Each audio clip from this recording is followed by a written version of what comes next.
Nu, ir lielie uzņēmumi, kas tirgo nu, tieši tās lētās alternatīvas, kas ir. Tad tās, ka tu atstaties pret viņu, viņi ir sagāžās, tāds saliecās viņa bišķiņi. Nu jā, bet ja tu gribi lētu, nu tad viņi kaut kādā veidā ir jādabū lēti, nu tur ir uz materiāliem jāekonomē. Nu, līdz ar to, jā, tā kā, līdz ar to ir kas viņas māca, un viņi māca tiešām lielā kvantumā, un tie paši arī depo un kā ar autos tur arī ārā, tur pastāv, es esmu viņas pataustījis, tos karkasiņus,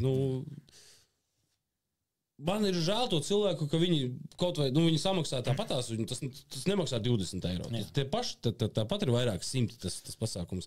Man ir žēl to cilvēku, ka pēc tam brauc pa Latvijas skatos pankūciņus visur tas sniega. Tad mēs nonākam pie secinājuma, kas kopais maksā 2 reizes visticamāk.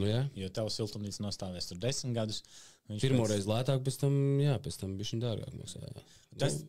Tas, ko es stāstu savējiem, piemēram, par kaut kādu sporta apģērbu, tāds vienkārši mēs varam vienkārši salīdzināt, ka tu veic to vienreizēju investīciju savā tajā ziemas skriešanas jakā, un viņi tev kalpo 7 gadus.